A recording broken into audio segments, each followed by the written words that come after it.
Hi everyone. Good morning. Uh, for your information, this is basically the work in progress. So, the suggestions and feedback from both the market participants and academicians are welcome. So, in this study, what I have done is that I have basically introduced the concept of policy coordination among different countries. Basically, I have focused here on G7 countries because when we talk of G7 countries, they are the countries which are dominating the global financial markets, economies, or political landscape. So it simply means that their coordination or lack of coordination do affect the financial markets, including gold. So I will also talk about how this present concept can be extended in various directions for its interesting exploration. So as far as the background of the study is concerned, I think most of the participants here are aware of the fact that central banks are accumulating gold at a very rapid pace. In particular, when we talk of 2022 and 2023, more than 2,000 tons of gold have been added to the central bank's balance sheets. So, and this was basically not a new trend, but this trend basically started back in after global financial crisis. So the question is, what is the motivation? Why do central banks accumulate gold? Uh, why did they started accumulating gold at this pace, despite the fact that gold no longer holds its position in the global financial system? So so as far as the motivation for the central banks to hold or add gold to their balance sheets is concerned, uh, so unlike other currencies which are basically held by the central banks as a reserve currency, gold is a liability of none. So it simply means that uh, because gold has some sort of basic property in the sense that it is a safe investment or the diversifier. So it's because of that the diversification property that central banks reserve managers, they are accumulating gold because so it simply means that it could be because they are basically expecting it to be the hedge against maybe financial risk, maybe political risk, maybe macroeconomic risk. So these are the motivations for them to accumulate gold. So how this present study is different from other studies which are there in the literature. So so we basically, since as far as the global financial system is concerned, so it's basically a coordinated one. Coordinated in the sense that the policies of different countries, in particular the countries which have the domination at the global level, which is basically led by US. So it's basically the coordination and the uh, transmission of the policies. For example, if in for example when the US economy and the global economy was witnessing inflation in early 2022. The US central bank increased its inflation rate, its policy rate, so it got its adverse impacts on the other macroeconomic variables, including those of developing countries. So it simply means that there is some sort of uh, spillovers to other countries because of the policies as pursued by the countries which are dominant at the global level. So in this study, we basically, so why would we expect that that there would be lack of policy coordination among different countries? So different countries have basically different set of economic, social, or political challenges. So when we particularly talk of inflation and unemployment, so for example, developing countries, they are more concerned about unemployment. But maybe at this point of time, the developed countries, including that G7 countries, they are more concerned about inflation. So because there is basically different motivation for them to basically have the policies. So in order to target their domestic, their domestic target variables, they basically pursue their domestic policies, and those domestic policies is not necessarily that they will be basically in line with the shared international economic goals. So it's because of that there could be lack of policy coordination at the global stage. So so although there are various agreements for this policy coordination, yet the lack of policy coordination problem have always been there. The reason is that because of the limited benefits to the abiding countries, they are basically, it's basically for their interest to not coordinate. So it's a sort of so for their benefit. So maybe that could be a reason. This is basically the explanation for the lack of policy coordination. So uh, so what we do in this study, we basically introduce the measurement of policy coordination, which I have measured by using the economic policy uncertainty measures of these individual G7 countries. And then I have estimated or calculated the index over time, which gives the policy spillover transmission among these countries, which is basically a sort of measurement of interdependence among the G7 countries.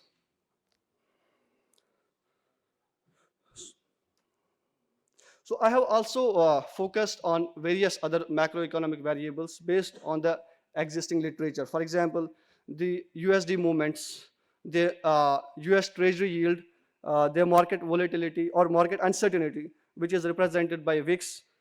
They are basically the control variables. And I have here focused on the US macroeconomic variables because the US economy and their central bank, they have their influence at the global level, or when it comes to the financial markets in general.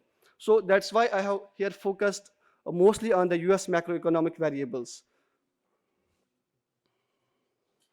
So for the estimation of the results, I have used the gold reserves, which is basically collected from the World Gold Council's database. And I have also used the Federal Reserve's database for the other control variables that I will be using. And for the individual countries' policy uncertainty measure, which is basically based on the keywords such as economy, policy, and uncertainty from the local newspapers. So, it basically captures any sort of uncertainty that could be in any domestic economy that could theoretically affect gold.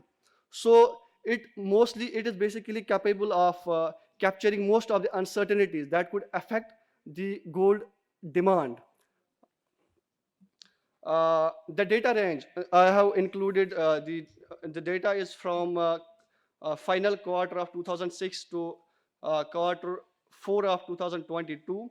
So the interestingly major crisis events such as the global financial crisis, the European debt crisis, followed by the Russia's invasion of Ukraine in 2014, and then US-China trade wars, followed by the post-COVID-19's monetary policy tightening and inflationary pressures, mini banking crisis. So most of the uncertainties that were there from 2007 global financial crisis to the present.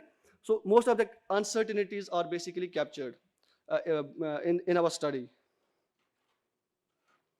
So this is the evolution of these variables over time from 2006 to 2022, and it can be observed that this policy, this gold reserves demand, gold reserves with the central banks, uh, it mostly follows the policy coordination, or basically the policy spillovers among G7 countries. And likewise is the case with consumer price index, which is basically the inflation, a measure of inflation. Likewise, the market uncertainty, that's the VIX. For the USD and treasury yields, there seems to be a negative relationship over time.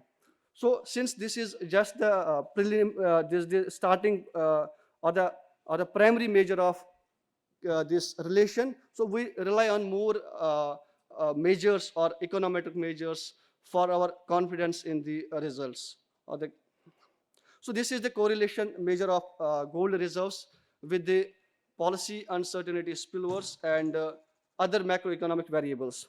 And it can be observed that it has a positive correlation with the CPI, which is inflation, the policy uncertainty spillovers among G7 countries, and VIX, which is market uncertainty. And for the treasury yields, it has negative relationship. So, so it seems that there is a positive relationship of gold reserves with USD. Since this is a correlation, it is basically a crude measure of association of relationship. So it is not necessary that this result we can basically have confidence on this result. So for to dig in deeper, so we use a regression based methodology further. So for the estimation of this, or for the measurement of policy spillovers among G7 countries, I have used the vector autoregressive based measure. It's basically the advantage of using this measure is that, since, as I said, there is uh, interdependence of policies. So vector autoregressive system has the advantage that we can capture that interdependence. And finally, we reach an index which captures over time the interdependence of policies of G7 countries. And by using this index, this is the series that we have calculated over time from 2007 to 2022. So as can be observed that the policy coordination failure is there after the global financial crisis, and when the debt ceiling of US was increased in 2011, followed by Russia's invasion of Ukraine in when Russia first invaded Ukraine in 2014, and Brexit referendum, again there is increase in policy coordination uncertainty, and post COVID-19's trade tensions, monetary policy tightening, inflation. So these periods are also comprised of increasing policy coordination failure. So what I did then basically we basically used the regression based methodology by using this index. So we have used here the autoregressive distributed lag model. So the advantage of this autoregressive distributed lag model is that it is suitable for very small sample sizes, and which is in our case 65 only. So this was the logic of using this model. Since I so the second advantage of using this ARDL model is that we can capture both the long run and short run coefficients associated with the model. So this is the second advantage of using this model. So first we basically perform a statistical test. Then we basically found that there is a long-term relationship in the model. So if there is a long-term relationship, it simply means that there would be the long-term coefficients associated in the model, and there would be also the short-term coefficients of the variables in the model. So this is the result for the long-term coefficients of different variables, and it can be observed that the G7 policy coordination is basically dominant when it comes to the gold reserves demand. So it simply means that when there is a rising policy coordination failure among G7 countries, this has a positive relationship and basically dominating influence on central banks' gold reserves. For the CPI, which is inflation, it again is it has positive relationship in the long term, and the second dominating factor is the USD performance, and it is negatively related with the central bank's gold reserves in the long term. For the VIX, which is the market uncertainty, this has a positive relationship. So as far as the other variables are concerned, these are basically in line with the existing literature. So some of the faculty from IIM, they have also basically they also have the empirical research on this line of study, and they have basically confirmed these findings about the role of other macroeconomic variables. So these are the short-term coefficients. Again, in the short term, it seems that it is the USD rather than the policy coordination failure that is dominating the central bank's gold reserves. Basically, it has a negative relationship, because most of the gold trade or the financial transactions related to gold, they are denominated in USD. So it is basically valid this result. So and as far as this is then followed by the policy coordination failure among the G7 countries. So in the short term also there is a positive relationship of this policy. It has a positive relationship with this gold reserves, central banks gold reserves. Uh, so we also have a term called co-integration. So in the last column, it's minus 63. So it simply means that if the central bank's reserve manager, if the central bank's gold reserves diverts from the long run equilibrium, in the following period, it's corrected by 63%. So whatever is the long-term equilibrium, so when it deviates from that long-term equilibrium, it's being corrected by 63% of the reserves in the following quarter. So to basically, then we finally then performed diagnostic tests for these results, and the results basically they provide support to the reliability of the results. So this study basically, this was only talking about the limitations. Now this was only basically the introduction of an important concept that could basically affect the central bank's gold reserves. So I think, and we basically assumed in the study that gold is a global reserve asset, or gold is a global asset, and it will be affected by global factors only. But it is not the case. There are also domestic factors that could influence the gold reserves demand. So I think the future studies should focus on the domestic factors as well. So the second point is that when we talk of the gold reserve additions of different countries, it was basically dominated by the developing countries. And when we talk of developing countries, they mostly have the managed float exchange rate systems. So it could be the case that maybe the exchange rate arrangement of different countries, it might be affecting their central bank's gold reserve management. Maybe the managed float countries prefer to basically add more gold reserves because they are expecting the increase in financial uncertainty because of lack of policy coordination among G7 countries. So I think that would also be interesting to explore if there is any significant difference between the monetary policy arrangements. So it is also basically, it would also be interesting to explore. Again, we also have now the BRICS plus countries. So as we know, there were sanctions on Russia, there were sanctions on Iran. So this basically gave rise to the emergence of other blocks of countries, including BRICS plus countries.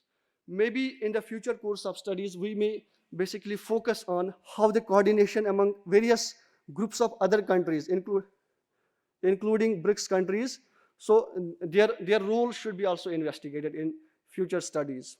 There is also a sentiment in the financial media space that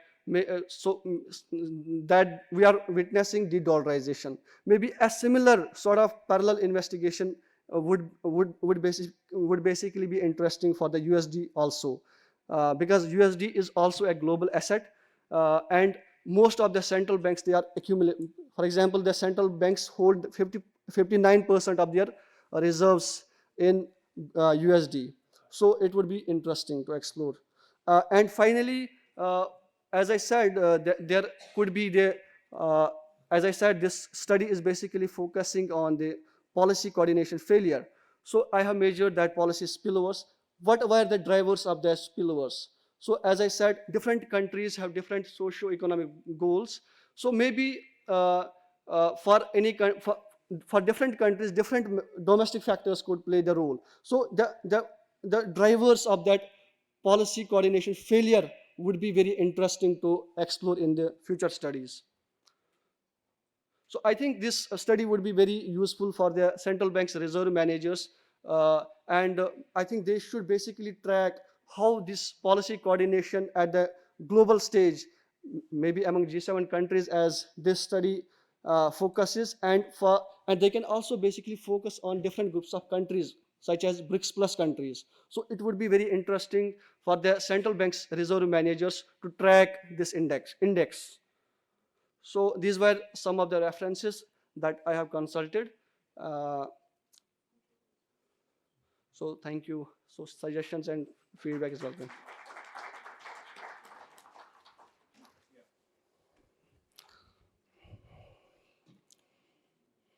Yeah, hi. Thanks for this study. I was just curious, have you come across during this, the period you have studied, you have seen that where the central banks actually have also sold their gold reserves?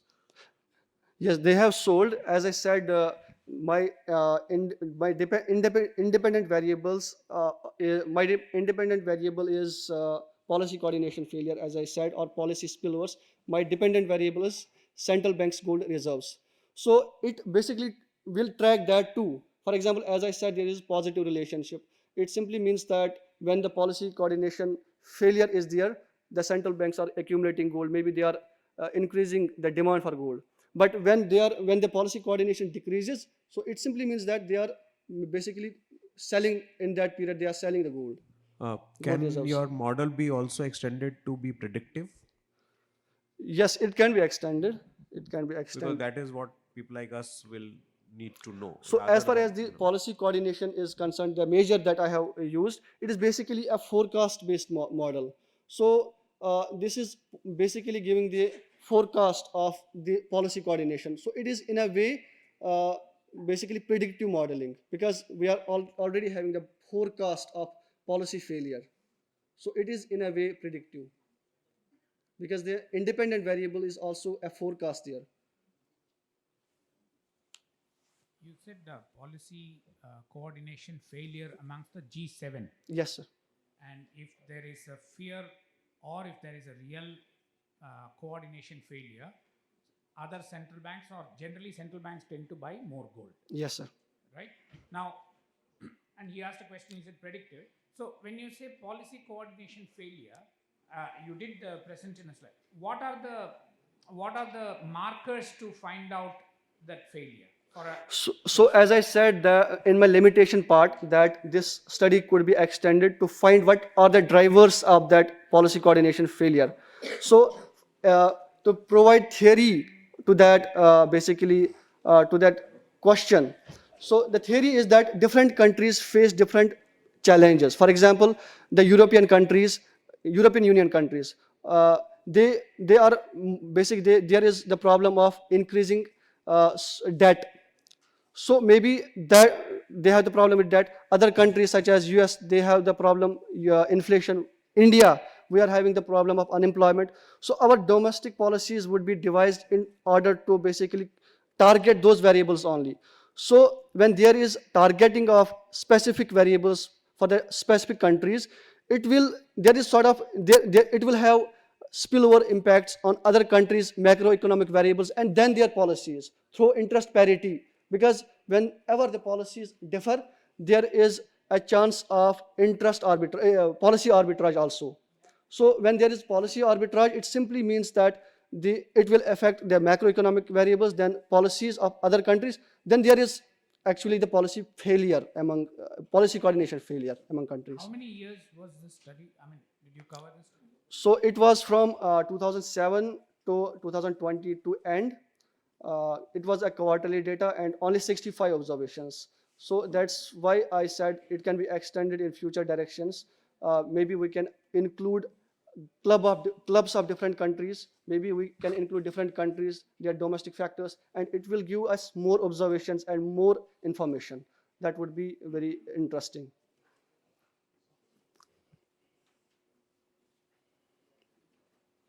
Do you have any other questions? Yes, sir.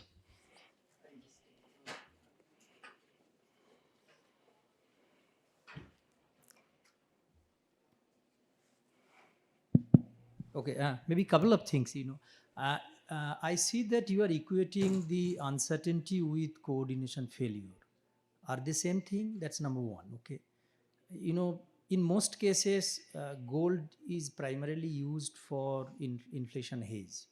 So you can explain this in a greater way if you just see what is happening to the inflation scenario itself. In fact, your CPI graph was also showing similar trend. And in the graph you have shown, or in the model you are writing CPI, but I think you have used CPI inflation, not CPI, Yes, sir. isn't it? Yes, sir.